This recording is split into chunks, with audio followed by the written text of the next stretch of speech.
নমস্কার বন্ধুরা, জ্যোতি চ্যানেলে তোমাদের স্বাগত। তো আজকে আরেকটা নতুন রেসিপি নিয়ে এসেছি।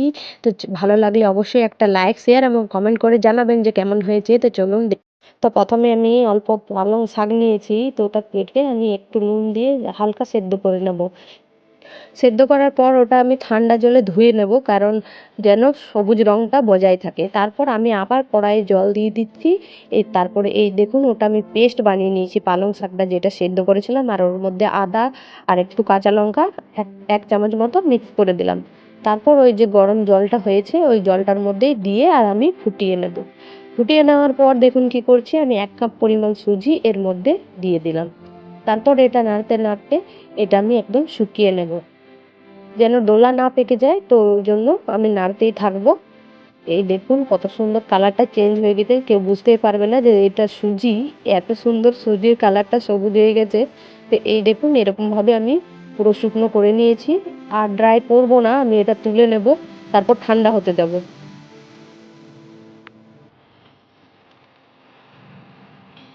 এটা তুলে নেওয়ার পর আমি ঠান্ডা হতে দিয়ে দিচ্ছি। ঠান্ডা হয়ে যাওয়ার পর আমি দেখুন কি করব, হাতে অল্প পরিমাণে একটু তেল নিয়ে এটা ভালো করে আমি মেখে নেব। এটা মাখা হয়ে গেছে, এবার এটা একদিকে থাক।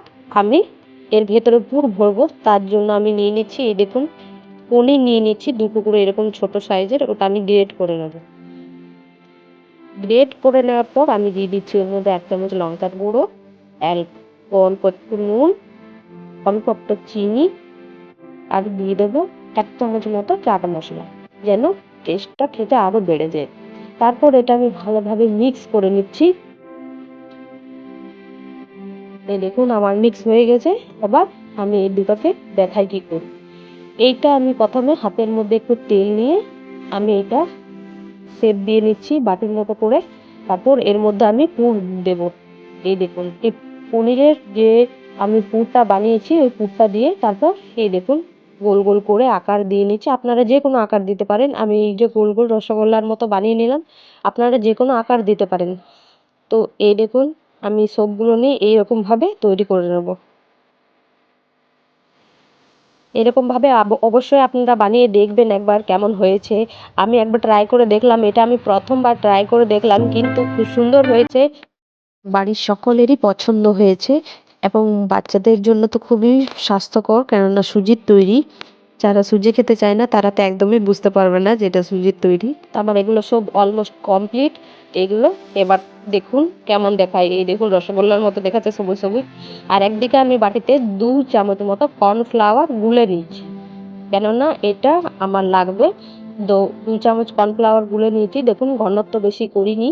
তারপর এটার মধ্যে চুবিয়ে আমি ব্রেড ক্রাম নিয়েছি, ব্রেড ক্রামের মধ্যে আমি এটা পুরো লাগিয়ে নিচ্ছি। কোথাও যেন বাদ না থাকে, পুরোটা ঘুরিয়ে ঘুরিয়ে লাগিয়ে নিচ্ছি। এরকমভাবে আমি সবগুলো আমি করে নিচ্ছি। দেখুন কর্নফ্লাওয়ারে চুবিয়ে হাতটা একবার বন্ধুরা মুছে নেবেন, কেননা ব্রেড ক্রামগুলো হাতে লেগে গেলে ওটা একটা মানে চেটচেটে টাইপের লাগবে। তাই ভালোভাবে হাতটা মুছে তারপর তৈরি করতে। তারপর ওটা কিছুক্ষণ আমি রেখে দিলাম সবগুলো তৈরি করে। এই দেখুন তারপর আমি এগুলো আস্তে আস্তে ফ্রাই করে নেব। আমি মিডিয়াম ফ্লেম করে আমি সবগুলোই আস্তে আস্তে ভেজে নেব।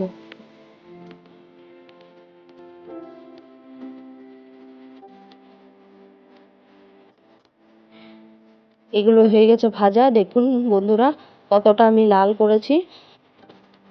এইগুলো আমি সব এরকম করেই ভেজে নেব। তারপর বন্ধুরা এটা আপনারা চাইলে সসের সঙ্গে বা মিউনিসের সঙ্গে খেতে পারেন, আপনারা ক্রিম দিয়েও খেতে পারেন।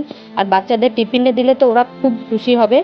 আপনারাও বাড়িতে অবশ্যই ট্রাই করে দেখবেন একবার। তো আজকের মতো বন্ধুরা এখানেই। সবাই ভালো থেকো, সুস্থ থেকো, আমার নতুন নতুন ভিডিও দেখতে থেকো, এবং ভালো লাগলে অবশ্যই একটা লাইক, শেয়ার এবং কমেন্ট করে জানাবেন যে কেমন হয়েছে। তো এই দেখুন ভেতরটা বেশ এরকম হবে। তো আজকের মতো বন্ধুরা এখানেই। সবাই ভালো থেকো, সুস্থ থেকো, টাটা।